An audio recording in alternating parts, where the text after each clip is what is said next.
Right. Ladies and gentlemen, welcome to this episode of the Heavy Metal History Podcast. My guests for this episode, I have Blake Connally and Aaron Wamack of the band, or formerly, I guess. Is that the right term?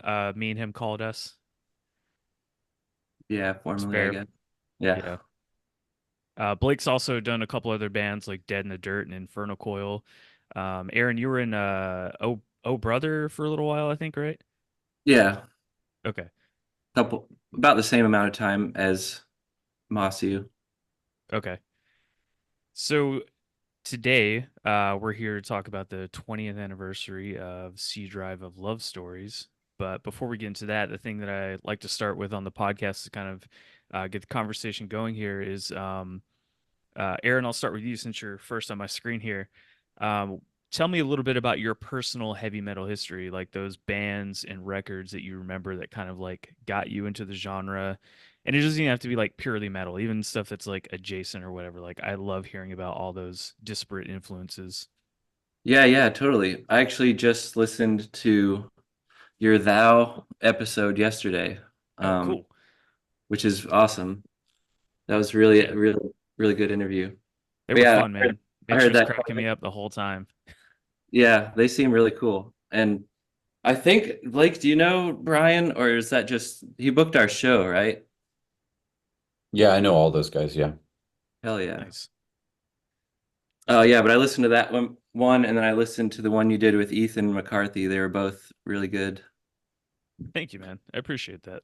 You got a Yeah, good, Ethan was fun too. yeah, good curation of guests.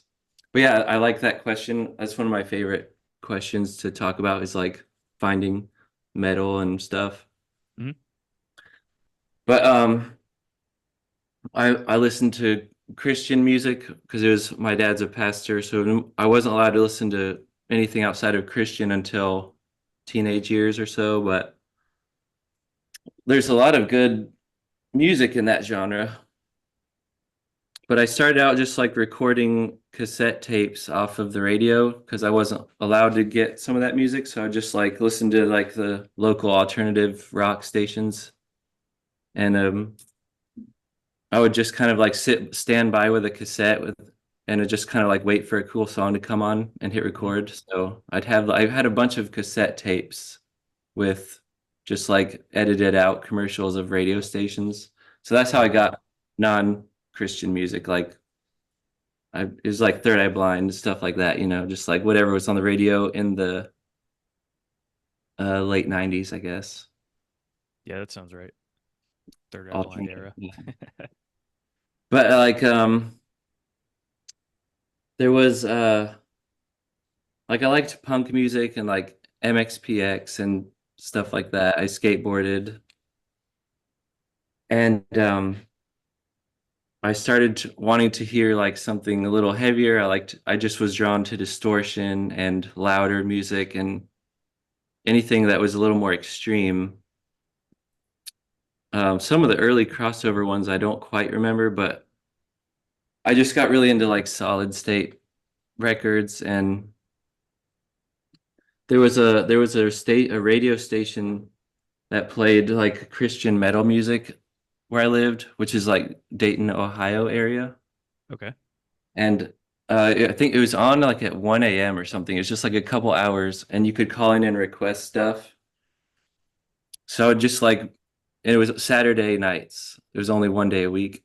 Oh wow. And I would just like wait and just listen to that like the entire time. And they're playing things like Zayo and um, I don't even remember a lot of them.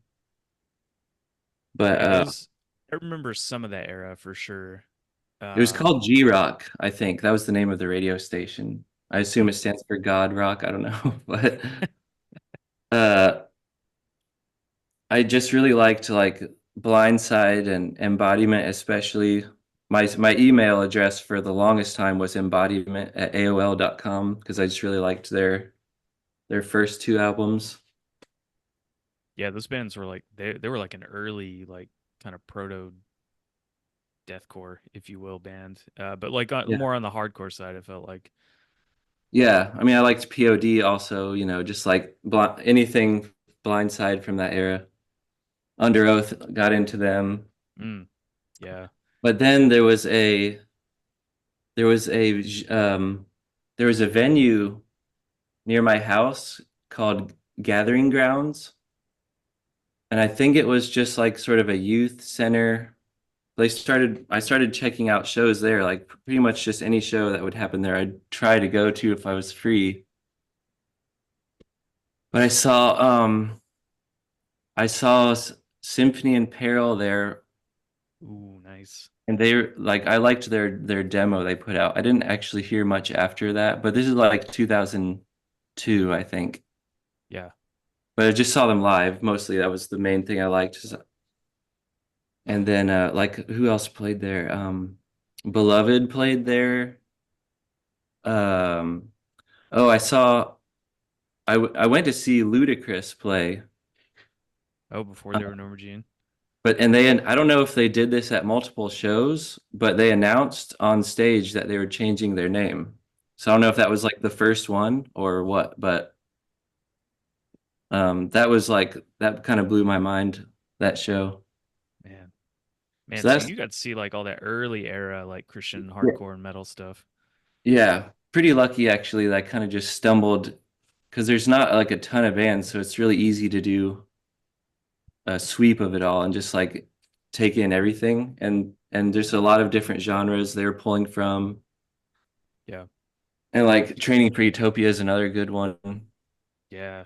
Yeah, But that was before becoming the archetype, right? I Or don't no, I Demon Hunter, sorry. oh yeah, I remember hearing their demo on that Solid State compilation. That's all I ever heard of them though. Yeah. My best friend, his band was involved in like the Christian metal scene for a good while until like people just stopped caring about like that kind of stuff. It's Like like, as yeah, a we were musician, he was in a band. yeah, yeah, yeah. They like What was it? they What played what? Cornerstone Festival one year and everything like that. And they were Yeah, like they weren't Christian or they're Christian, but they were kind of like riding that wave of bands who were like Christian bands, you know what I mean? I went to Cornerstone one year. Yeah, it's I've seen a lot of like documentaries and videos about it and it looks crazy, but you know, not really my scene personally. Yeah. Well, and then I started working at Journey's shoe store in the mall. And actually, my manager, his name was Chris.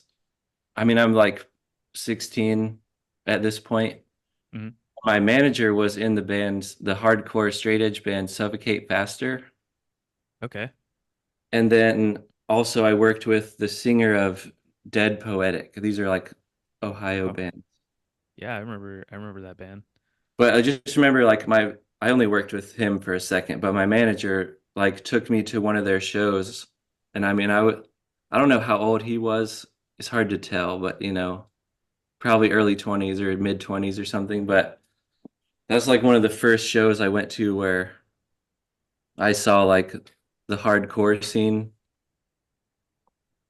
And he showed me a lot of cool bands. Like we'd listen to music at work, and I think he took me, or no, I think the show he took me to was um, Seven Angels, Seven Plagues, Damn. and then I found like Hot Topic was in the mall too. They had awesome stuff there. I got a 30 Called Arson CD from there. That was kind of the first band I heard that would like had super chaotic breakdowns and discord high notes and whatnot. Hmm. And then I got a Converge Jane Doe shirt from Hot Topic too. So it's cool. Like that's kind of like my Ohio era when I Yeah, first that's a lot of like good groundwork, I think, man. A lot of those bands were I like, got pretty lucky. Some older friends showed me stuff, stumbled on the right things. And then like I had an older friend, he's a couple years older than me. He showed me like Race Band and The Cure. I got really into The Cure for a while and like Radiohead and Blood Brothers and stuff. But that was all yeah, like shit. that was 2003, and then I moved to Loganville, Georgia in 2003, and started my senior year at Blake and I's high school. So, Blake, man, take me through a little bit of your heavy metal history there. Um, can you repeat the question? The original prompt. Yeah, just like those bands and records you remember like listening to that kind of like fostered your love for heavy metal and like wanting to play in that genre and everything. Oh, well, um, a lot of it was like through like the radio.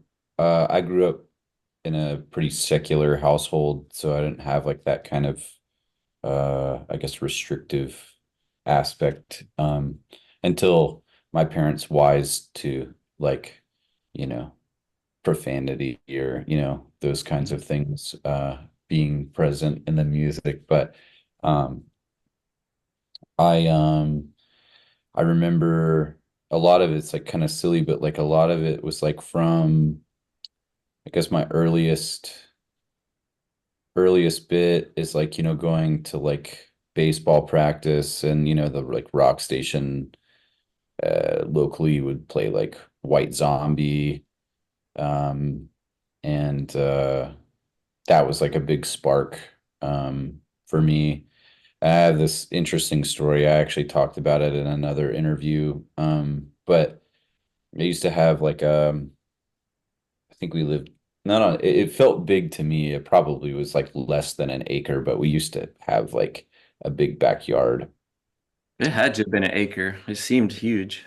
No, no, no. This is like back when I was in like elementary school before I Uh, moved to Loganville. gotcha.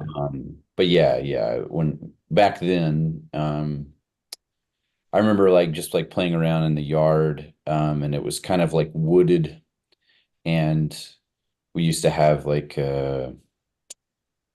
different like shiny stones and things like that. So I was like looking for these stones, and then like I found there's like this like shiny patch kind of like buried in the mud, and I was unearthed it, and it was a CD. Um, and it turned out that it was Helmet's Meantime record that I guess somebody probably only thing I can imagine is somebody bought it, listened to it, and then hated it so much that they threw it out the window into my yard. And it just sat there for an indeterminate time. And I was able to bring it back to life. But back in those days, I didn't have a portable CD player, but my sister let me borrow her tape Walkman. So I recorded it from or dubbed it from CD to tape.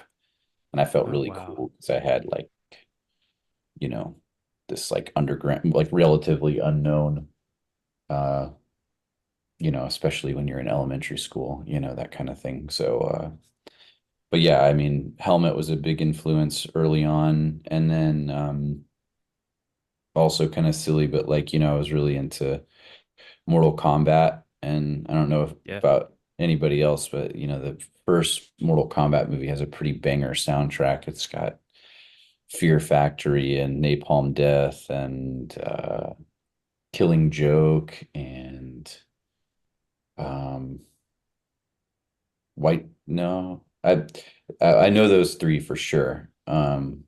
But yeah, that's the first time I heard Napalm Death, and that even at that time I think it was like too gnarly for me. I wasn't quite ready for that level of extremity, but the seed was planted, so to speak. But that's how a lot of uh those are the avenues that I had that were like kind of available to me to get me into um, more aggressive, heavy music. I'm genuinely surprised that CD still like you were able to get it working and Yeah, it wasn't like it's scratched to it's death. yeah, yeah. When I mean it's like awful for like an audio file, but like there's like parts on the tape when I was dubbing it that it would like skip. So like I'm like recording the skipping on the tape, and I just have to like fast forward through the skipping to get back into the song. But um it wasn't that badly damaged, surprisingly enough, but um it's a strange occurrence. So, uh, did that kind of like foster you wanting to like start playing guitar and everything, like finding that, or was it like familial, or how'd you pick up playing? Yeah, I mean, I don't know. I like most kids, I think at that time or in like relative, I feel like, well,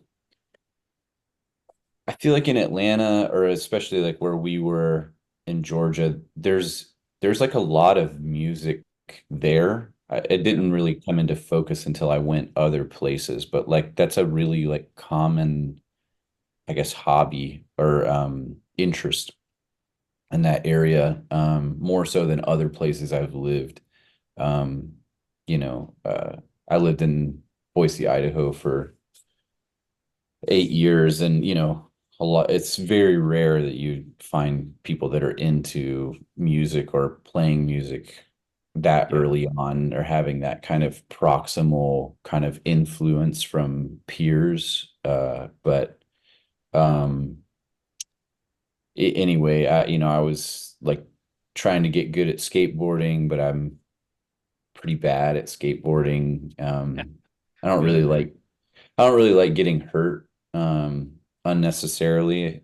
So, you try to like land a trick and, you eat shit and then you're like kind of like how like when do I want to get back on and try that again? But I remember hurting myself bad and I had gotten a guitar. I wanted a guitar. Um It's like it's weird, like psychology, especially now, being a new dad myself. It's like weird how like I don't think my parents knew what they were doing in this, but like my dad had like this, totally horrendous, I mean, like bottom barrel acoustic guitar that he would keep in his closet, and it was like high up, out of reach, and you know, when you're a little kid, you're like snooping around your house trying to, go into rooms you're not supposed to go into and that kind of thing. And I'd always ask him to bring it down and he never let me have it. And so it's kind of created that like um inadvertent like the forbidden fruit must be tasted, you know what I mean? So For an uh acoustic guitar. exactly, yeah. And I remember one time, like I begged him so much, he finally took it down and I played it.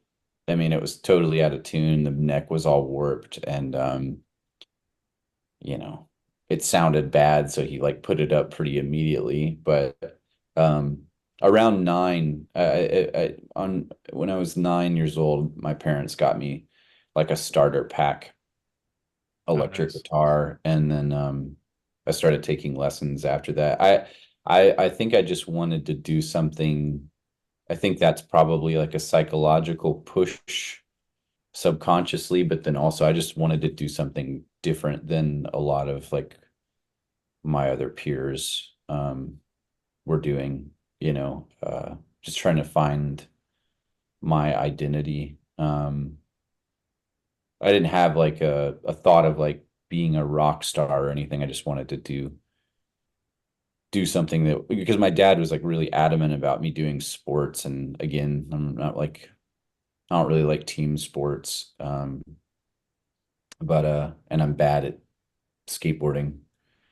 And my mom would get mad at me every time I would get hurt skateboarding, so it was kind of like a compromise of like I remember I hurt myself really bad, and as I had my guitar, and that was kind of the push where I was like, well, I'm inside a lot more now over a summer, and I started to progress, and then I kind of just, when you start to feel like you're doing good at something, you want to do more of it, and so kind of just stuck.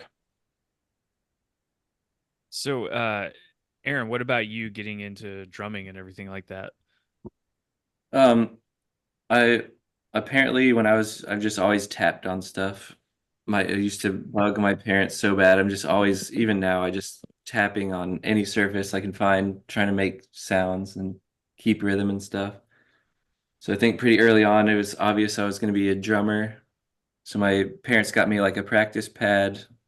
I just set it on my bed and just play it all the time. And then I joined the school band class like in sixth grade and just like playing the snare or playing the bass drum or the crash cymbal, timpani a little bit. But yeah, so just I love drums. I love rhythm. I can't stop doing any sort of tapping and just very fidgety. And then I joined pet band in high school, which was awesome. I was playing like a full drum set, like with playing like for the basketball games and stuff. Oh wow. And I took one, I think I took literally one lesson, or I guess it was two, because I came back and said I didn't want to take anymore. So I went to two lessons, and it's just like it wasn't really what I wanted to know about drumming. I just wanted to play along to my favorite songs. I just didn't really care about the technical side of it or reading drum music. I could read Yeah. drum music a little bit like in band class because it's like 90% rests and then just says like tap tap tap tap and I just I just wanted to play like listen to I would come home from school and play about 2 hours of my drum set I think every day. Just put on my CD player and headphones and just drum along to all my favorite stuff. So my parents never said a word of complaint. My brother never, no one ever said anything to like to stop. Pretty great. Because Yeah, that's lucky. drums are so loud. It's it's ridiculous how loud they are. So I appreciated them just letting me do it. Well, I So think yeah, something that I always find interesting too, and now hearing you talk about this is like you have a pretty unique drumming style, especially on these Me and Him Called Us records. Like it's hey, it's thanks. pretty chaotic, but it's like it still works within the confines of the song. It seems like there's a lot more thought put into like the chaos of everything, and it That's lends cool. to your style of playing, I feel like. Oh, thanks. Yeah, when a lot of like when I would play along with songs, I guess in the early days, I would just try to imitate what the drummer's doing. But my favorite thing is to change stuff. Like as long as you're Mhm. on the same timing, like put a blast beat in a chorus or like do this part halftime or just I like to hear the song playing, but just like make up my own thing. Yeah. So that probably helped with songwriting and realizing that if you change the drum beat of a song, the whole vibe of the song can change. So when I met Blake and he's just like a creative guitar player that writes all these cool parts, it's like a blank canvas to like figure out what the drum beat should be. And I feel like I'd been practicing that aspect for a long time. So it was really effortless in that department. Yeah, so it's good you mentioned that. So you mentioned earlier that you guys met in 2003. You both recently moved to Loganville, or like had one of you been there a little? You said 2003, Aaron, right? Yeah. That you moved there? Okay. And then Blake, how long had you been there for when you guys I met? changed school districts. I changed school districts when I was starting high school. So I guess Okay. I was in was that I'm bad at like timing, but Yeah, hey man, it's been 20 years, so I get I, it. I I was there, I started a new school district the the first day of ninth grade, which is high school where we are. Mhm. And But you're a Georgia boy, right? You've yeah, been but I lived in Georgia the whole time prior. But um closer to Atlanta than I was when me and Aaron met. Uh Okay. but I mean, so I mean there wasn't there wasn't a lot of you know, I moved further into the country, so there was even less people with, commonality in that regard. So Yeah. it felt like I was kind of starting from scratch like the whole time I was in high school. I mean, Aaron and I's friend group was like 5 people total. Mhm. and the school is like 600 something.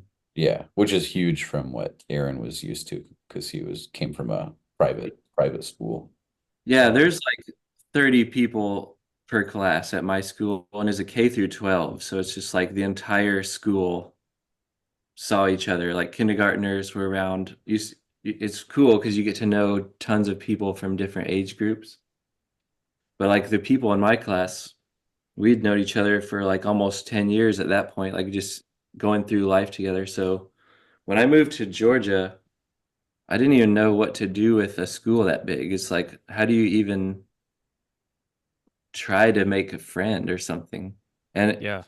everyone was also just super redneck and, had lived a very different life than me. So I didn't even know the first thing with how to befriend some of them or even talk to people.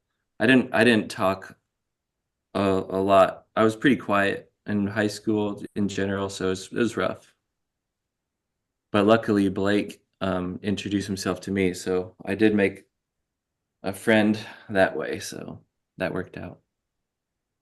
So then how did the kind of idea of starting the band go? Was it in high school or was it after? It was in high school. Oh Uh, wow. yeah, we were. I think the idea to start a band formed at our first meeting. Yeah, I was pretty hungry for the to do that. I was in a hardcore band at the time, but I was like felt pretty confined in that genre. Hmm. And I really didn't like kind of the higher ups of that genre. I still don't think it's pretty, I don't know. There's a lot of words I could use, but Sure. anyway, they're I feel you, man. I have to watch that sometimes too, where I'm yeah, like, well, yeah. it's just not for me. It's It's just not me, yeah, really. yeah. Yeah. It's predatory is a word I could use. Uh-huh. But anyway, the you know before you know or maybe after, it's hard to remember. Anyway, my the singer of my hardcore band when we were in high school took me, we would play downtown, um which is quite a departure from like where we grew up. It was about an hour away, and it was very rural. And then, Atlanta is like quite a big city Yeah. and dangerous as well.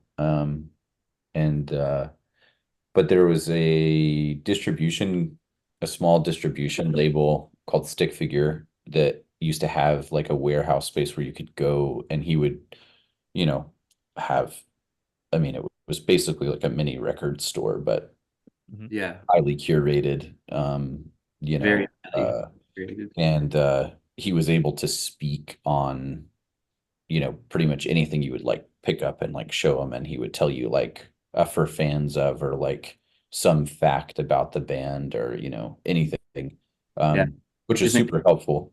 his name's Yeah. Gavin Frederick. He's a legend. Yeah, from Atlanta. And I remember my, hardcore, his name is Thomas Pearson. He went on to be in the band Foundation. Oh Um, yeah, I know the band. and This it, band is called Final Expression. They're really good. Blake's band. yeah, we did like a demo and an EP.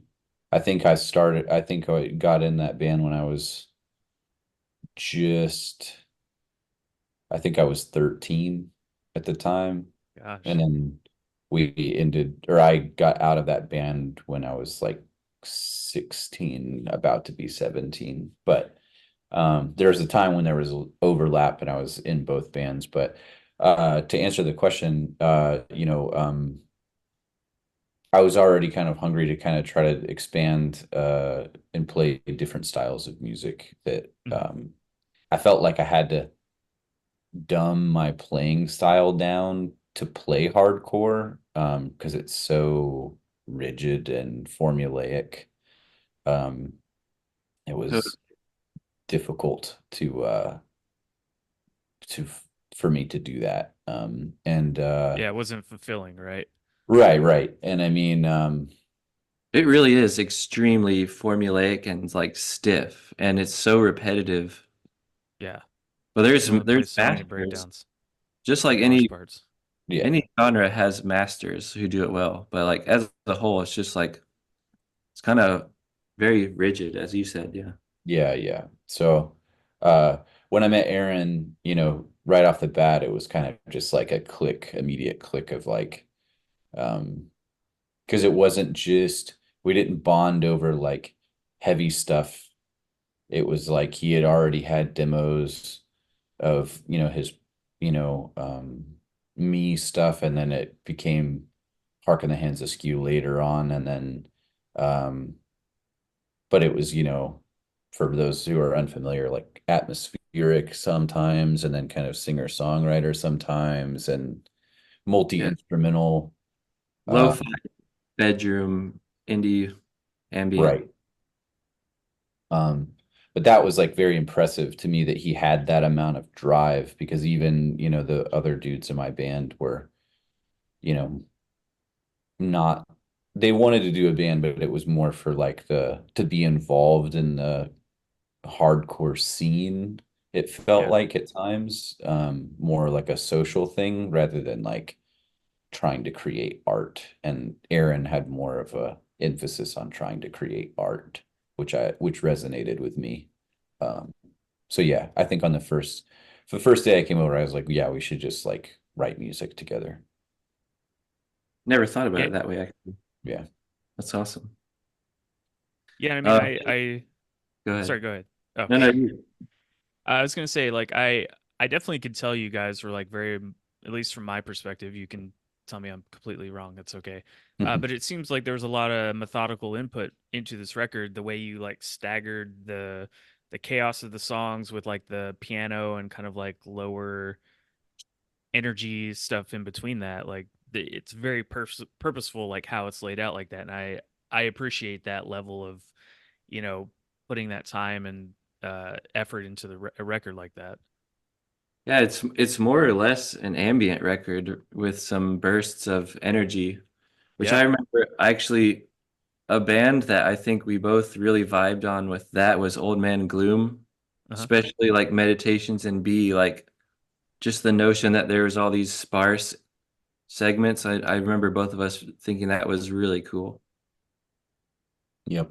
And they're I like dark soundscapes, and then it like it's kind of hard to find the real like songs. So you just have to like succumb to the experience.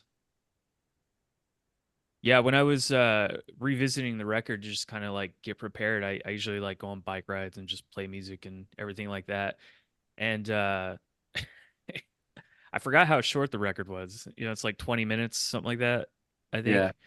think. It turns out I listened to it about 4 times over and like didn't even really realize it. I just kept being like, man, this is crazy. Like this is still going. Like but that was the thing is like even though I listened to it that many times, like it for whatever reason just felt like it was different every time. I don't know.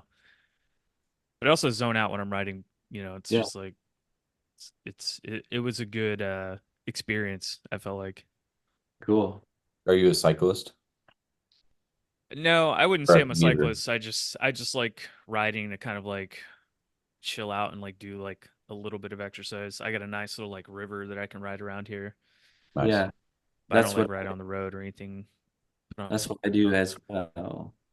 yeah, it's nice. Blake Blake's a pretty accomplished biker as well. Oh, really? Yeah, I'm a road cyclist, Yeah, but that's I always like to meet other road cyclists. Um, that's He got me all set up like one time when he was in town, he got like showed me what to buy, so I got a really cool bike now because of him. yeah, it sucks where I live. There's just not good roads to ride on, so that's why I have to ride on like this little paved river trail. And I also got hit by a car on my bike once, and that like really put me off from ever wanting to ride on the road because it's just like it's so dangerous Yeah. around here. I was like, That's fuck that. terrifying. Yeah, it sucked. I mean, I got lucky to be fair. Just messed up my knees a little bit, but yeah, people around here are dumbasses when they drive. But I feel like that's everywhere. Hmm. So if you can remember, take me back to a little bit of like when you guys started writing for the record and like how quickly or not quickly did that come together to where you guys were like ready to start recording it? Well, like Blake was in his band, Final Expression, and when Hmm. he first introduced himself to me, he gave me their demo, and I checked that out, and it was really cool. And there was some, I mean, they were doing kind of passages as well, like the intro of the album. It was cool because I was expecting like hardcore, and then it was a classical guitar piece, and it Yeah, had all that's this pretty like awesome. this ambient wash, all over it, and it was just like a really cool intro to. I think it was three songs, right? That Or dang it, it may have been one song. It was like I think it started with a classical guitar and then there was a song and then another classical guitar outro. uh I think that's on the EP.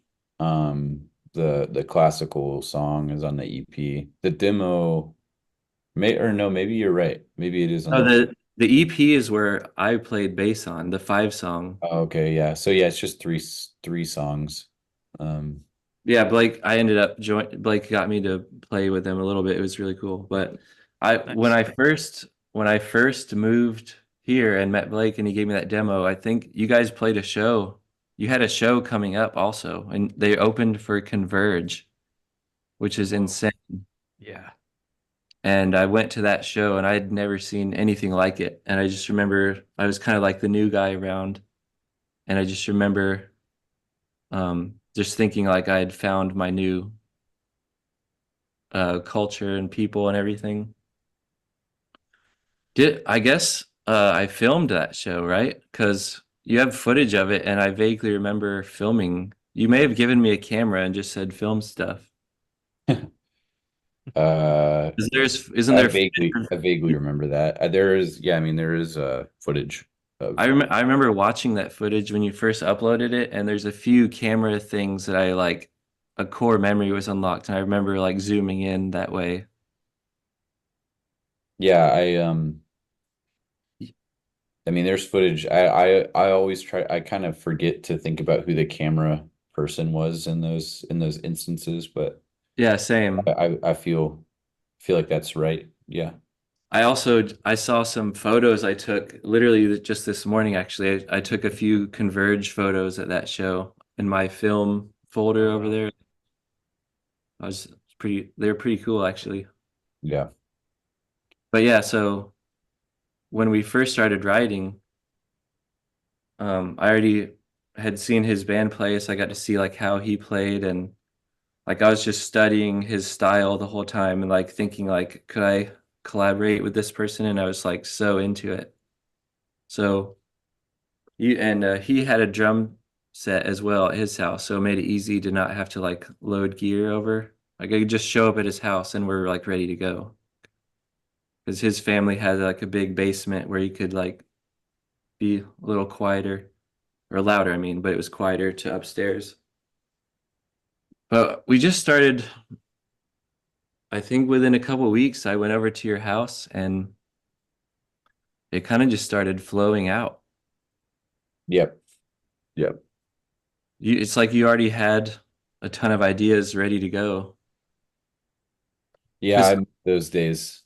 songwriting's kind of, begins with guitar really. So like Blake Uh, had to come up with the idea. And then being a drummer is kind of more like a producer role, which I've always enjoyed, like just curating and organizing something that someone else has made. It's really fun. So yeah, it was like a total blast writing music together. And Yeah. the infrared light is a song on the CD. That's the first one we wrote. I do remember that. And it okay. took like, 30, 40 minutes tops. And we were just like, yep, exactly. It's perfect. That's what we wanted. Well, let's write another song. And it's just like, it was just so wild. It was like a wild time. And Yeah. for the most part, it was just you two, but you did have a keyboard player on that record as well, right? Yeah, we wrote the whole album together, Blake and I, and then a friend of a friend somehow put us in touch with her. Her name's Lacey. She's a lot older than us, and kind of just got her to like do keys over the existing songs. I remember it being like pretty quick. Like it was kind of a rushed thing, but it worked. It's a folly of mine that I've yet to learn the lesson of, is that I start a project with a very strong, what I would refer to as a nucleus. And in our case, it's me and Aaron, and everything is seamless and um even, and there's mutual respect, and everybody's happy with their level of spotlight and their level of input, and it's very symbiotic. But uh the problem is that I have these ideas, and then I end up thinking, like, if I want to hear this and that, I only have two hands. So Hmm. I always think about, oh well, maybe we could find somebody to, fill in these, or, do these things, and it would, fill out the sound. Because I was always thinking about, for me, it's always been about being able to replicate it live and tour, and, play it in a live setting. If it was just us and we were a studio band, I probably wouldn't worry about it as much. But Yeah. um, trying to replicate it live, it's very difficult. And then, every time we've had, involve somebody else, it's always caused struggle between me and Aaron, and then in my projects beyond me and him. And so it's you know uh Lacey was a cool um fit, but I think it was kind of one of those things where she wasn't super into it, like as But much yeah, as we totally. were. And so Yeah. I think it was already kind of like I'll do this for a little bit, and then, I don't really want to do this for like long term. But I often think about, if she was, like, how that would have played into the story, like if it would have helped or hindered in the long run. Yeah. Because I feel like that was another thing, we're trying to write and like maintain, and then, the auxiliary members, if you will, are kind of like a revolving door. So we're having to constantly like get people back up to speed, and, Yeah. writing music is not just um, having this, like, everything laid out perfect. Like, you don't have plans. A lot of and I feel like I can hear it. I think Aaron would probably agree with this and also be able to hear it as well. But I think bands that are actually really good um, understand that band practice sometimes is just hanging out and having a conversation Yeah. and strategizing, rather than, just trying to force, some sound out, and so involving these other members, it was very difficult because it was always like, well, you can't be in this like area when Aaron and I are having this like philosophical, ethereal kind of uh conversation about music and art. And so, they would kind of come in and be like, I don't really know where I fit in into this. And so uh it was difficult. But Discovering discovering bands together as well is like a fun pastime instead of practice, just like research new stuff to find and download it off HXC MP3 or SoulSeek or whatever it was. yeah, Like trying to find the most extreme new sound.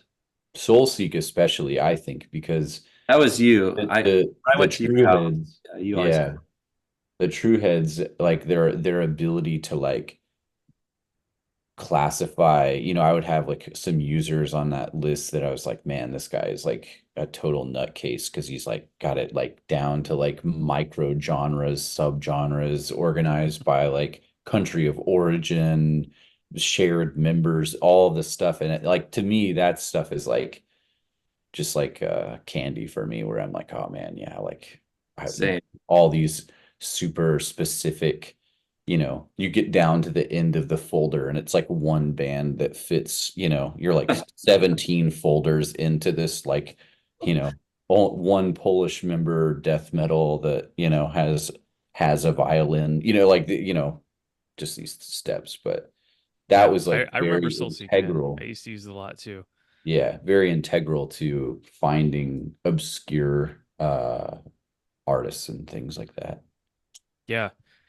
Yeah, I think in that time, around that time too, that was like the big boom, so to speak, of like file sharing really kind of like coming into the mainstream, and Yeah. that's how you would find bands for a lot of it, especially like you mentioned the obscure stuff of, some band that put out one record and never heard anything else from them again. I Yeah, kind some of the best stuff is like that. Yeah. of I liked when we started because we both had our separate things we had discovered, and once we like combined forces, I feel like we just discovered so much more. But that's when we started finding like screamo. Like you showed me Page 99, especially in Orchid, Mm. and then we kind of discovered like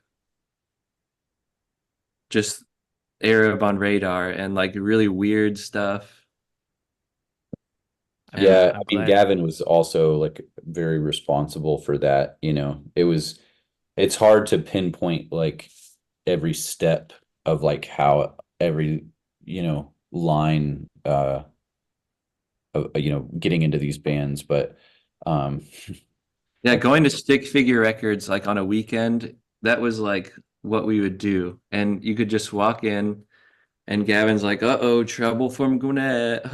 And just start talking to us about music. And he like his whole life revolves around music and finding like distributing the most random little CDR that there's only 5 copies of.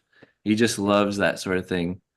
I don't remember quite how we met him, but I assume he like saw us live or something. no, no, Thomas took me and introduced me to him, Uh, and then I introduced you after. And that because then he was like offered to distribute our this CD C drive, and We that was said like, no. yeah, yeah. I wasn't even trying to make it a power play. I was just like, I think it even came from a level of like we're not good enough to distribute. So why are you, I don't want to like waste your time like with it. But he took it as like a power play, like you're telling me no, and he's like, now I really want to sign you guys. But um anyway, it worked out. Um, it was just so fun to go in like and like if I found a band like one time I picked up just looking through his CDs looking for cool art and he's kind of just like hanging out with you just like sort of micro managing like what you're looking at. Yeah. I would just like try to bring up any band like and he just like his head would explode and just start like, oh, you got to check out. Like one time I picked up a Rosetta CD and I was like, what is this? And he's like, huh, it's better than ISIS. And I was just like, what? Better than ISIS?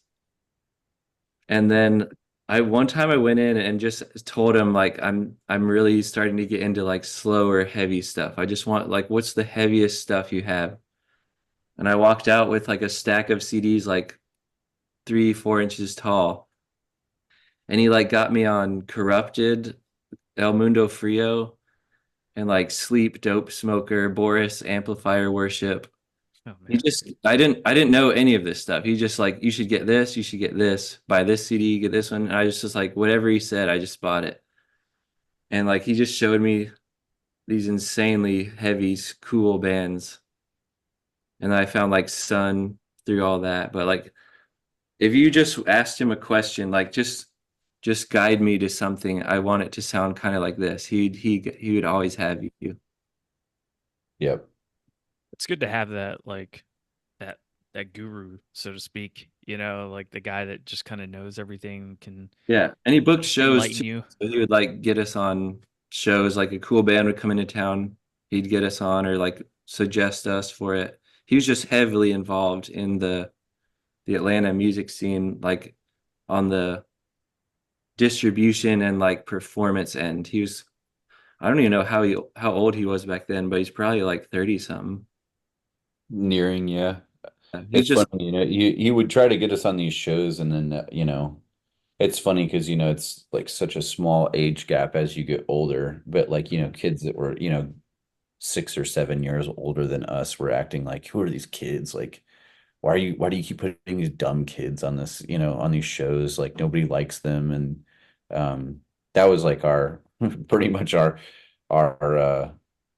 any local show we had. We really didn't get well received. yeah, so true. But Gavin still tried to push us out there. Um, Yeah, and then he handled like the Atlanta city, but like we would book like local shows where we lived and like all the local metalcore bands would just like pile into a church or something and play like a metalcore show. Yeah, I remember So we those had days. those as well, like the local shows that kind of just like our friends would put on or someone we know would put on. But if it was like a show with a touring band in Atlanta, usually he was involved somehow. And we wanted to do them, but like they were always way worse of a show. Really, just because Just like 'cause, the like, mix of genre. yeah, and yeah, they just just hated us. I mean, yeah, we got ridiculed like relentlessly. a lot more pretension, Yeah. a lot more closed club sort of a thing. Man, that's And then it's crazy. funny because it's Atlanta 98% Atlanta hits of are those people are filed in the where are they now file. So um it's nice to have their little dominion that crumble. they can look over, and gatekeep. I think that has slowly gone away. I mean, it's not gone for sure. It's still there, but I do see a lot more like mixed genre like tour packages and like when you go to Oh those yeah. shows, nobody's there being like, "Ah, fuck, I don't want to see this band." Everybody's like, "Fuck yeah, this is great. I want to listen to all this music." But, 2004 is a different time and too Oh, much division still. did you in the Thou interview you did, didn't you mention you're doing like a 2004 music something or other? What was that about? Yeah, so basically how I run the podcast is I like choosing a year and going through all the records that are out in that year and kind of dissecting them and like figuring out how they were made.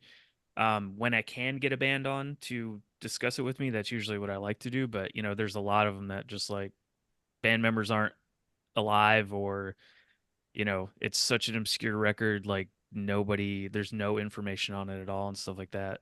So I figured like, 2004 was a pretty seminal year for me and I was like, well, everything that's coming out's 20 years old. That's a solid like Yeah. chunk Well, of yeah, time.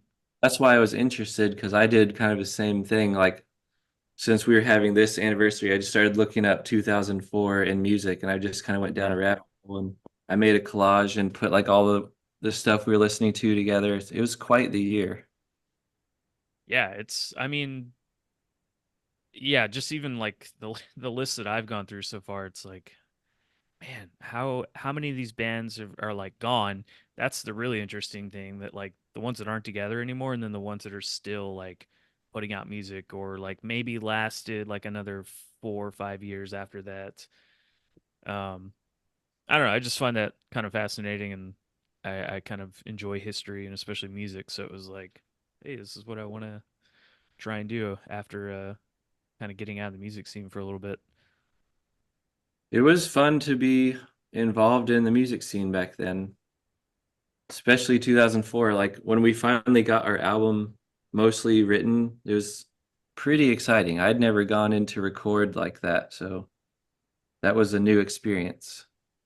That's a good segue. What can you guys remember about recording the album? That Um, was that was done with Anthony, right? yeah. I Yeah. don't, how did we, you introduced us, so how did we get in touch with him? Anthony did the final expression recordings. Hmm. He's honestly did everything up until um basically the last three releases that I that I've done, but he everything before that he had recorded. Um, How'd you meet him, or how'd you know him? just from Thomas. I mean, from Final Expression, Thomas knew him because he was like a North Gwinnett guy, and he was in more of the, wouldn't say pop punk, but it's like I don't know what that genre would be. Mhm. Still kind of pop punk, but not really. Um, but anyway, he was in that scene. Um, I don't really remember a whole lot from the C Drive Honestly, I don't either. recording. I mean, Lacey must have been there, and it must have been at Anthony's mom's house, but I don't really remember a lot of like the specifics of that recording. I literally don't have any. I don't think I recall one thing about the actual recording It part. must, it must, I mean, it really probably was, it was like very close together to when we started recording for Loss. I mean, it wasn't like, Oh wow. maximum a year. I mean, maximum before we started to record again. That's the thing about being young and not having adult responsibilities and being, you can just like concentrate and just churn out stuff. But anyway, yeah, it must have been in his room. I mean, we recorded, I mean, the same thing, like Loss, is like done, and he had he had a huge house, but for some reason his room was like tiny. I think it was like a 12 by 12 box, you know. Um, I and like The Office. yeah, yeah, we recorded everything for Loss and C Drive in that room. Oh I wow. mean, the vocals were done in his closet. Like he had to clear out his clothes so that we could like use the closet as like a makeshift ISO booth. And then Uh-huh. I do remember this though. I don't know if this is specifically on Loss or if it was on C Drive, but I know that, he had to move all of his furniture out except for the desk so that Aaron could put his drum, Ed, especially. and he had like the overheads, and we, did the take, and it was just like white noise, like blistering white noise, and he was like getting so frustrated, like what the fuck is this like white noise, like why, like he's like checked every connection, couldn't figure it out, and you know and like it just like clicked, and he like looked up and he's like, it's the fucking fan. Like the fan was blowing so much air. He had it like full blast, and it was just like psh, like wind over everything. So it was a very hot recording situation without any sort of fan or air. I remember we had to like all go out of the room and like take a break because it was like a little sweat lodge in there.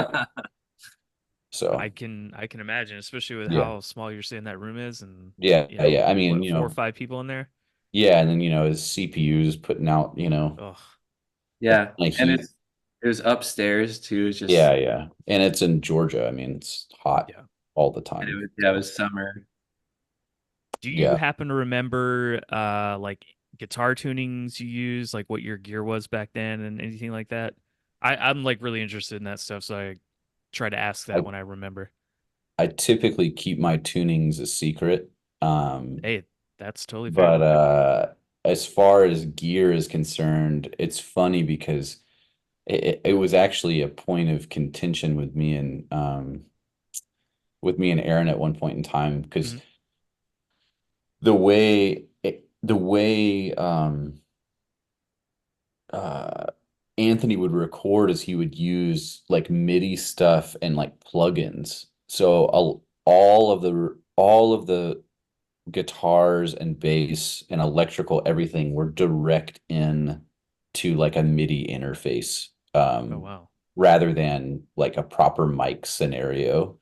And I Oh, I remember forgot about that. I remember Aaron being like, dude, like next time, like I just really want to like use our gear and like have like a proper thing. And I was like, I remember being kind of a dickhead and just being like, it's fine, like nobody's gonna know the difference. And he made a Hey, good point. He's like, well, I'll know the difference, you know. So, Mhm. that is true though. No one would know the difference, and it did sound phenomenal. So like people, but it was I had a lot of, petty dumb battles that I shouldn't have back in the day. But anyway, we used it was a line 6 guitar port, and it was a way for you to basically change quarter-inch into USB, and it came with like a little interface. And it's funny too because he was like a Logic guy rather than Yep. Pro Tools for like a long time.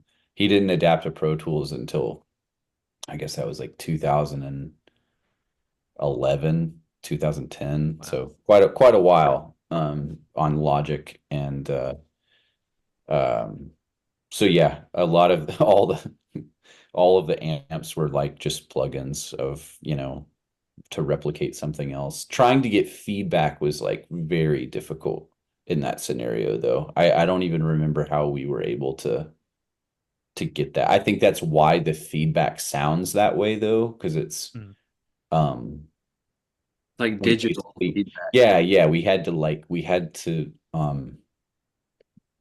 use like a compressor plugin to get it to like boost the signal loud enough to where it would like feedback. Because there's so many things on those plugins where they're like, hey, you're getting feedback, you're gonna like ruin your monitors. Yeah. Um, so Gonna ruin your tone. yeah, yeah, for sure. But I Noise will gates. say, like he got, the first bit, the C drive stuff is like good quality for what it was, but I think you honed in his at home setup a lot on the loss. I'm sure a lot of people who listen to those two records would agree with that as well. Yeah, I kind of view the C drive as like a demo, basically. Right, right. Oh, okay. Yeah, that's it's not a bad way to look at it. Now that you mentioned that, honestly. And then actually, now that you say that about the amps, I think when we recorded Friends Applaud next, I think that's the first time you did actually use your amp. I remember that now. But it was still in his bedroom. Yeah, yeah, totally. But But it, we it put wasn't it, a yeah, plug-in. we yeah, I used his 5150 on that. And then I had a PV triple X that I used, and I used that as well. And then he also had a Fender like beginner, basically the equivalent to like a Rage 115 or a Rage 112 PV, but it was the Fender version of that, like a starter amp for some of the, you know, to get like more of that mid-range. I don't know, that's like a pretty common trick. I don't know if you're familiar with that, but like a lot of like Matt Pike does that. He'll have like a full backline of all these, and then behind everything he'll have a little like practice amp that's Yeah. mic'd up so that it like has that mid-range cut for solos and stuff like that. Hmm. Yeah, I've seen that on a few tours that I did where like all the cabs were faked and there's like Yeah. Yeah, just like a you or little yeah, hole you go behind it. direct in the house or something like that. Yeah. I Yeah. mean, Meshuggah does all MIDI. Hmm. Yeah, they recorded Colossed all direct in. Yeah. Yeah. So Euro. I I wanted to touch on loss and then one last little thing on C drive too. So please don't take offense to this, but I did a video about the history of the breakdown. Just because it gets brought up a lot on certain websites and stuff that I frequent, and I was like, I want to do a video about this. I put this song "Just Can't Function No More" as one of them, just because I remember the first time I heard that when that like bass drop hits, that was like the heaviest shit I ever heard at that time in like 2006. So while it's like sort of a breakdown, I guess I know it's kind of a dirty word to some people, but I put it in that video because I was like, I guarantee you people don't remember this, and it's probably one of the heaviest things I've ever heard out there. So Just yeah, I'm so glad you said that one and not Innocent Bystanders. So yeah, that breakdown is so heavy. That was it's it's dumb. Yeah, when it hit, I played it on like my surround sound a couple times for people like over the years, and they're just like, what the fuck? Like, it's like, yeah, man. It's like That was that's Anthony's idea, our engineer, to throw that in there, and he like maxed it out too. I've never heard one so like boosted. it Yeah, works. It's we had a effective. lot of fun uh with that one. I remember he was making a yeah, I'll do it for justice, but I'm gonna go for it anyway. But I remember him making an Anthony style joke about how they should make like this absurdly large pot like knob that's just for the 808 because of how big it is, and you'd have to like use two hands to turn it up. But that's like like bear hug it because it's so heavy, you know. But uh it's funny to me about how music now, and especially like metalcore and deathcore, is kind of where that has kind of found itself now. Like even bands like Spirit Box and like Lorna Shore, or like these like stadium, touring with Limp Bizkit and things like this. It's like so weird where Yeah. Aaron and I were like on the ground level of that whole thing, and just seeing it being like almost like a pop, or like accepted in that arena is weird.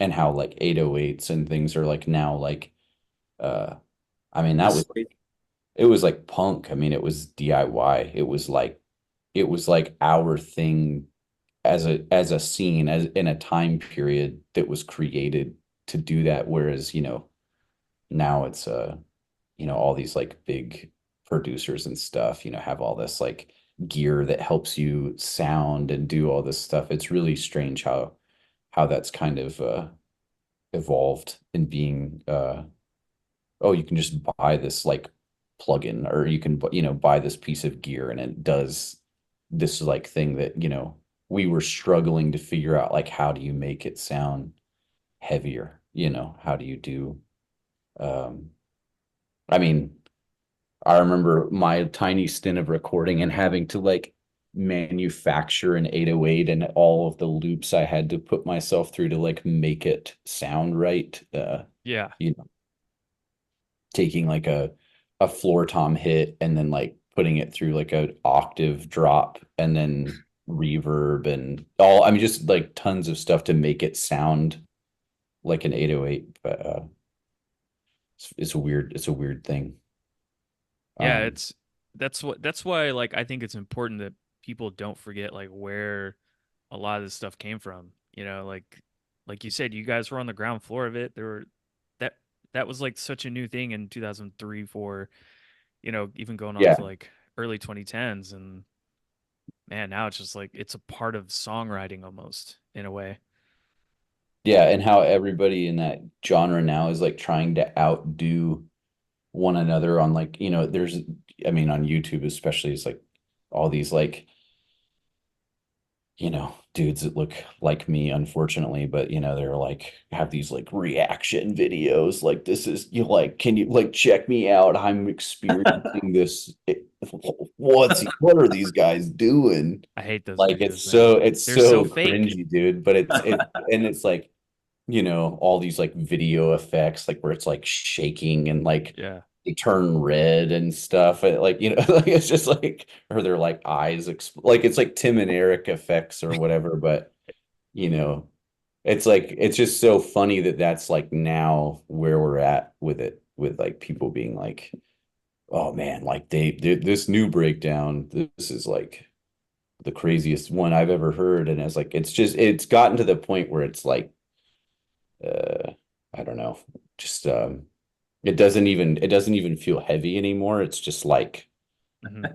it's almost like sitting on like a massage bed or something like that, where you're just like oh yeah, this is just relaxing at this point because it's so like absurdly like just droned out. There's no like attack anymore. It's just like uh Just I also don't know. just hyper produced and like really That's what I mean. That's what I mean. Yep. Hyper produce is a great way to. and extremely controlled. Everything's just like Right. Sanitized. It's Like, not it's yeah, not dangerous or scary anymore. exactly. Yeah. Like So I remember we played, speaking of Ethan, we played with Clinging to the Trees, and he booked us a show once in Denver, and that's like possibly the most scared I've ever been of seeing a music played. Like when we opened for them and then just seeing them play, I was just like, this is something new. This is like dangerous and like unbridled. And Yeah. yeah, I was pretty terrified. But we knew him for hanging out with him all day, and he's just like the nicest sweetie poo ever. And he's like 6'8" with huge dreadlocks. yeah. Yeah. I actually forgot about that band. Thank you for reminding me of them. I haven't listened to them in a minute. But yeah, just that sense of danger is kind of gone. But it's just because something's not new anymore. Yeah, I mean, and yeah, that's like, when you get to that level of being like hyper produced, I mean, like, well, obviously we're doing this podcast, but like, there's, bands like Spirit Box are getting those like the basically like the rock star treatment of like consistent, we're on Liquid Metal with Spirit Box. I mean, like Yeah, what bands that like would be like White Zombie or something when I was growing up. Now it's bands like Spirit Box that are getting like, you know, videotaped and, interviewed at every turn. And there's really no room for, um, secrecy or danger anymore. It's very much like, Mystery also. yeah, yeah, there's no mystery. It's all just given, you know. Uh yeah. Not to I'm not gonna throw anybody under the bus for this, but I was talking to a friend of mine who is involved in the scene, and we were talking about Spirit Box, and he was just like, "Yeah, man, I don't get it. Like they get pushed left and right, and like get all these opportunities, and like they just have somebody in their corner that is like getting them all these opportunities that like all these other bands aren't getting." And he's like, "I don't understand it." I was like, "I don't either, but I guess if it's working for them and they got somebody pushing them that hard, I'm not you know." familiar with this band. I think I've heard that name. I don't know. I would have thought that was like an alternative rock band or something. yeah. It's Their so vocalist used to the be in a band called I Wrestled a Bear once from Heard of that. yeah.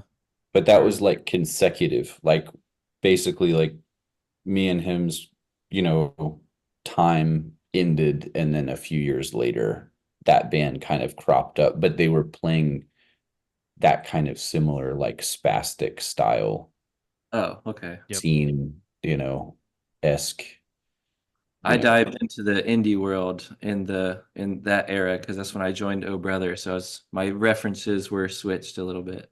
Yeah. Yeah. I was pretty I bitter about that, but Pretty Blake, what? if I could bitter. go,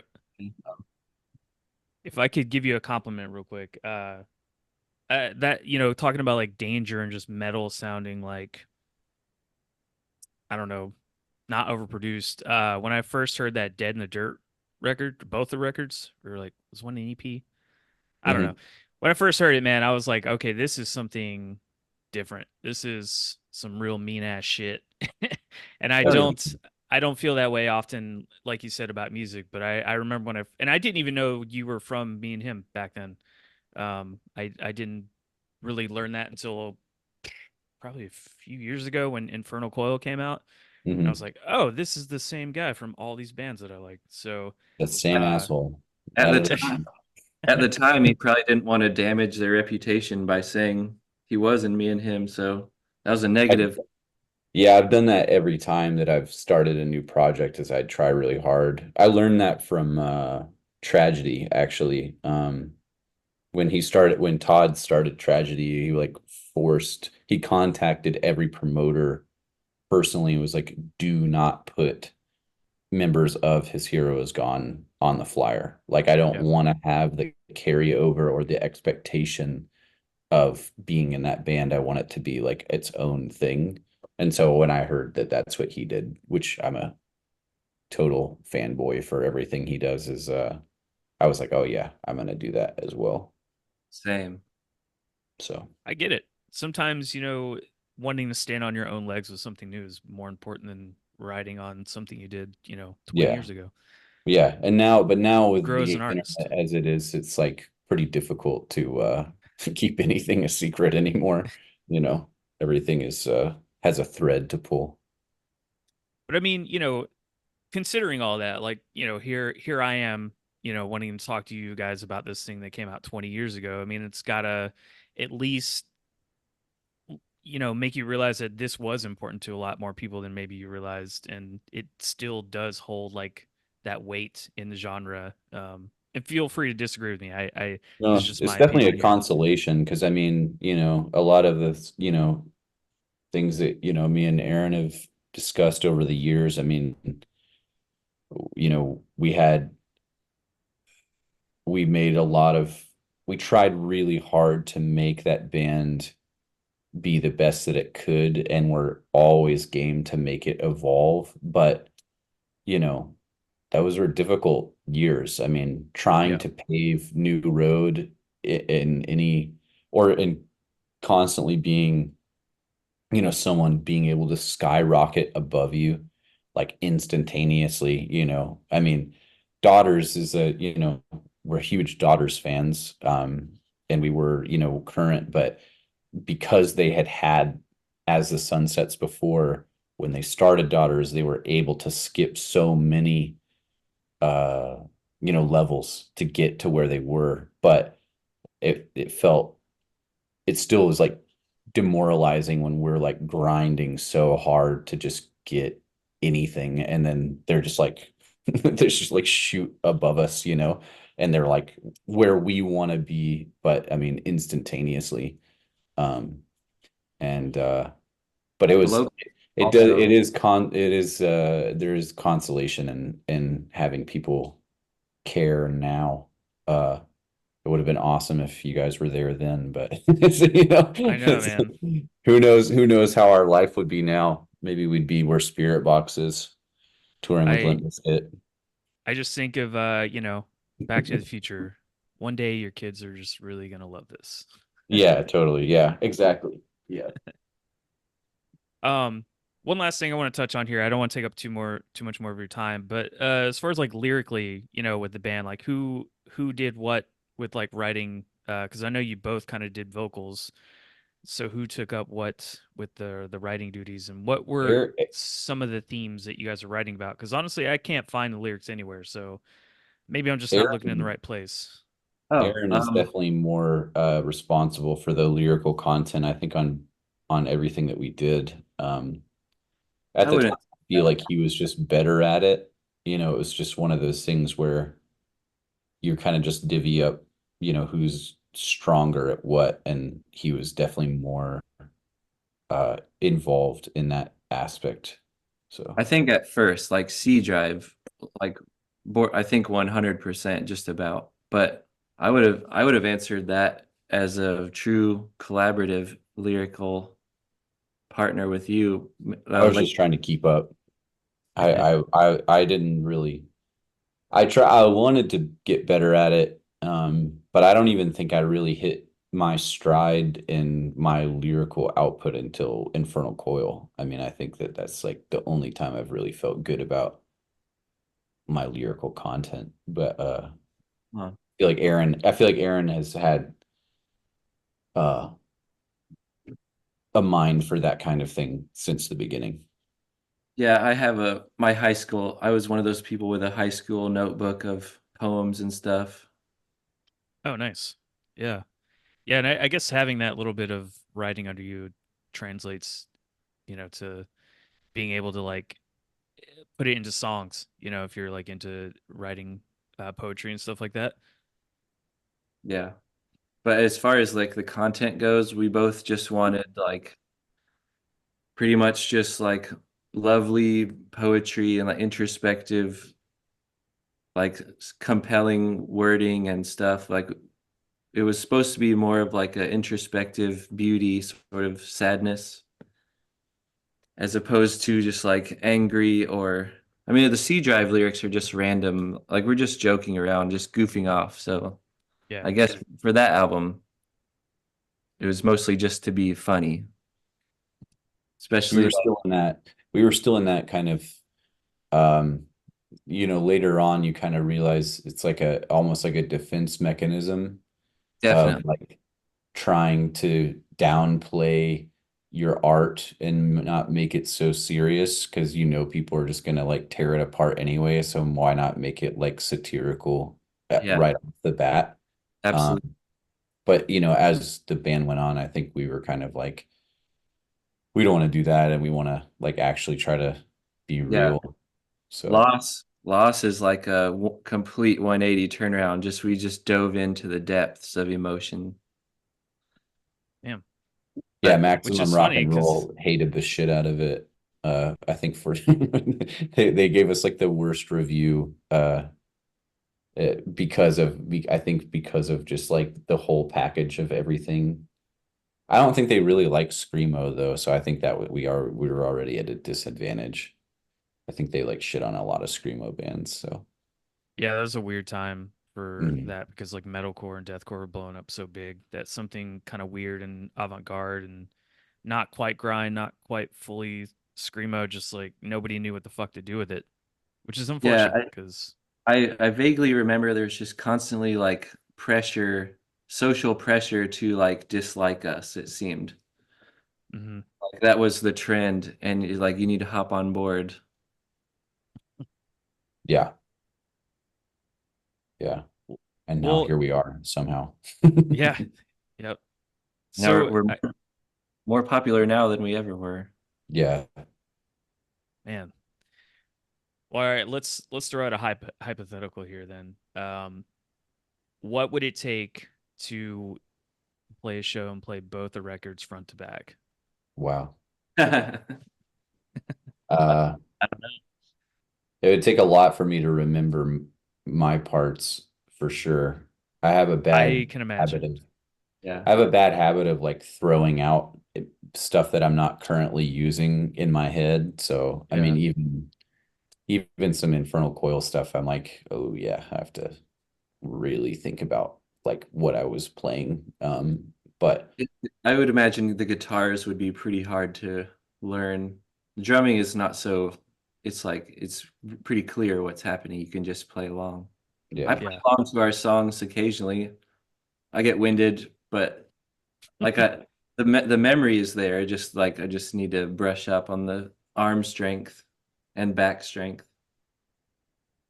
Yeah, we did a podcast a year and a half ago. Mhm. Um and the same question came up, and uh he was doing it live. Um Oh, cool. and people were like typing in, and the guy, well, what's his fest, Aaron? I can't Oh, think. ZBR, you mean? No, the other dude from Oakland. Oh, Math Core Index. Math Core Index. That's right. Oh, That's yeah, I've right. heard of that.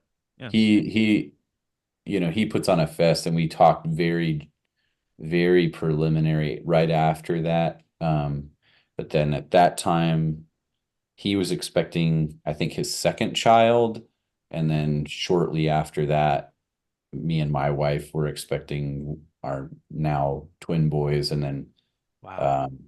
so it was kind of put the brakes on that as far as time that it would take to and Aaron has a lot of stuff coming up as well that I think is gonna Yeah. that all said and done, I think is gonna be very difficult to find time to do that. But um Yeah. Aaron and I have talked about it, and it would be fun.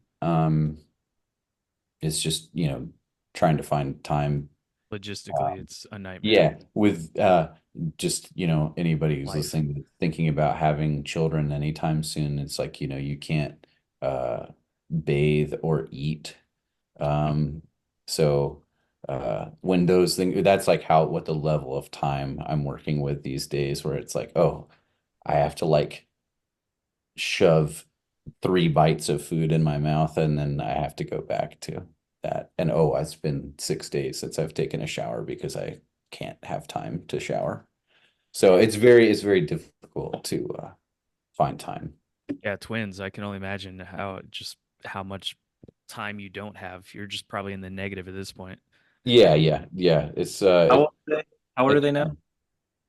fun. They're about to be a year Oh wow. in 12 days. What? Yep. Somehow the longest and shortest year of my life, that's for sure. Oh wait, they're both June? Hell Yeah. yeah. Yeah. That's that's my today's actually my birthday. Yeah, it's Aaron's birthday. Oh shit. Happy birthday, dude. But yeah, that's cool. I didn't know they were June. Yeah. Gemini's, the twins. Ha. Gemini baby. Oh, they're twins too. Yeah. That's Apparently, cool. that's like statistically, for some reason, statistically, there's more like actual twins that are Geminis than any other. So that's a strange, weird occurrence, but we I Yeah. would guess just it that way. last thing here, guys. Despite not having too much time, are you both like still kind of working on music, still involved? Like what's your level of being able to do music these days?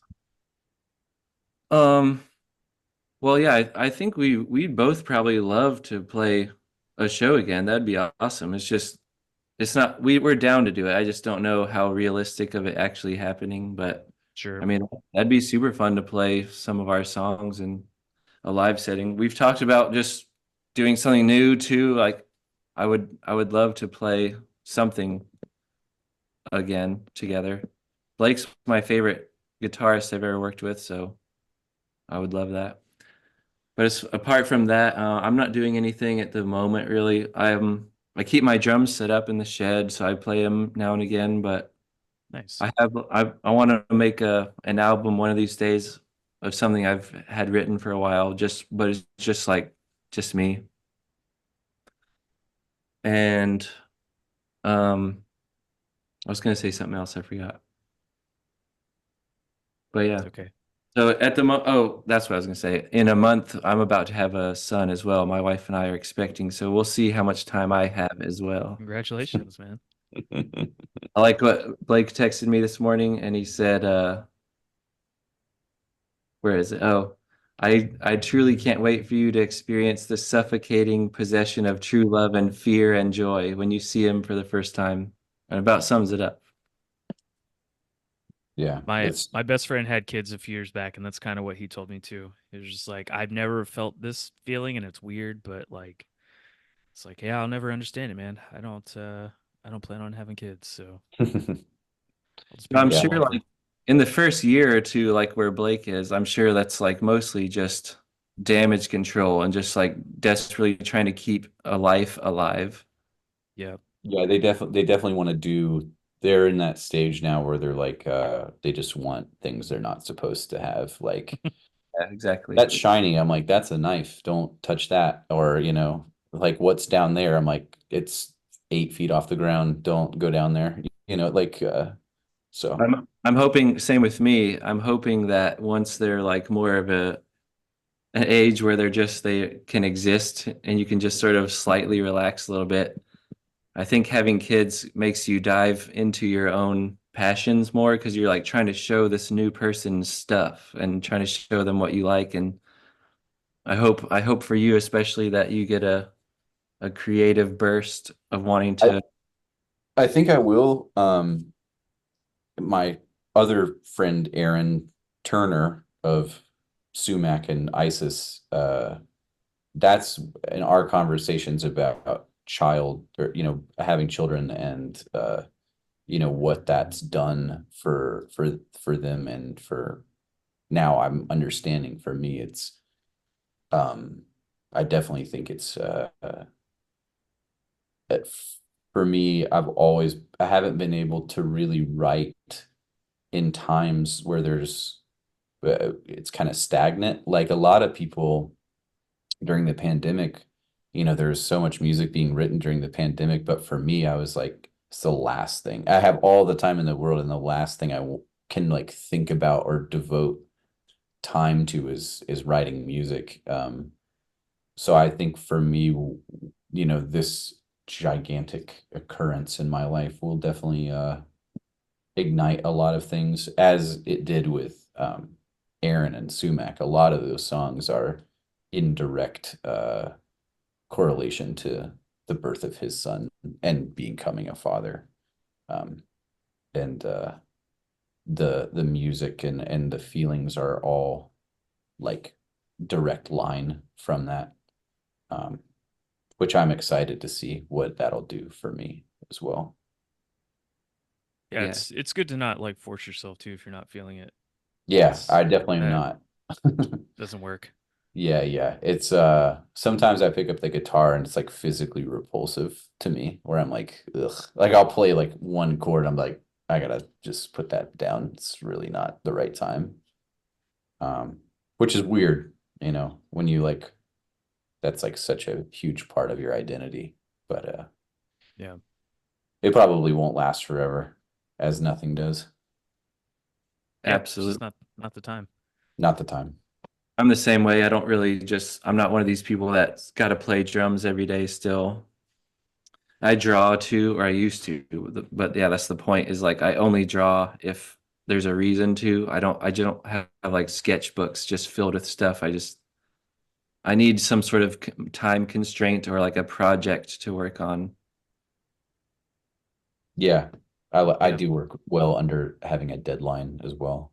Especially other people counting on me to do something. Yeah, that's typically the only way that I'll do something is if there's some sort of um retaliatory If there's any element of inconveniencing someone else, I'll get right on it. yeah. Well, Blake and Aaron, I really thank you guys for taking the time to do this, man. I hope you understand like your place in heavy metal history, and I feel like it's important, and the fact that you guys still continue to make music even after me and him was all said and done. Yeah, here we are 20 years later, man. It's great. I think Yeah, that the record thanks stands for the test of having us. time. Well said. And yeah, thanks for reaching out and asking. I think I do appreciate like I see where we fit in now and it's rewarding. Yeah, I'm still a little jealous. I'm still a little jealous because I'm like, man, there's nothing wrong with that. we could be like Spirit Box right now, you know? That I feel like we paved the way for so many people, and it was like I would it's agree, a man. bummer. It's a bummer because I'm like, you know, I will say like, we've gotten like a few like nods and stuff. Like the dudes in Knock Loose apparently really like our band and have I like can't believe how popular they are. It's yeah, ins but I mean they're a Yeah, huge band now, so it's like that kind of just being able to know like that it was able that yeah. somebody listened to it and it's like somewhere in somebody's head and in their writing style is appreciated. Yeah. But I'm They all like, take me on tour, dude. Let's let's they do I, something. that's what you need to do is get the girl from Spirit Box to guest vocal on a song, and then you will be massive. I think, dude, truly, Courtney, honestly, man, like I like Spirit Box. I like the poppy stuff. I like the heavy stuff. And I will say, I think it's hard, for anybody to be on all the time. But I think, some of the early stuff and the heavy stuff, I'm like Aaron will attest to this, is I'm very hard to please on that kind of thing. But I think that she really means what she's saying. And I think that she really she's not a lot of like metalcore and like deathcore people have that, like we were talking about, that sanitized approach where it's like all in like technique and it's got to be they go to like vocal coaches to learn how to like scream properly and stuff like that. It's like Yeah. I don't think she's like that. I think she's from the same cloth that we're from, and I think that she has some.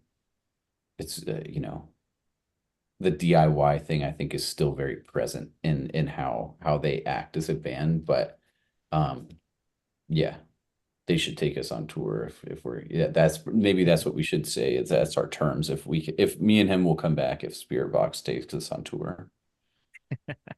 I would also accept Knock Loose. Yeah, yeah, exactly. Yeah. Yeah, that's the Yeah, bill right yeah. there. Spirit Box, Knock Loose, me and him. Dude, that all three. Yeah, we open up for both of them. That'd be a good tour. I Well, think guys, possibly the most important band to our formation would probably be the Locust. That's true. oh Yeah. yeah, I want to make sure I mention them. That's the one we both kind of just really vibed on, like the general direction we wanted to go.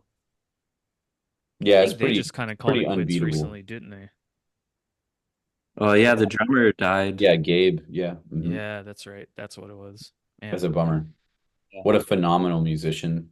I mean, like I remember Aaron didn't go, but Jeremy, the third member, the most longest member that we had outside of us two, we went to Athens to see them on the Safety Second Body Last tour, that two song.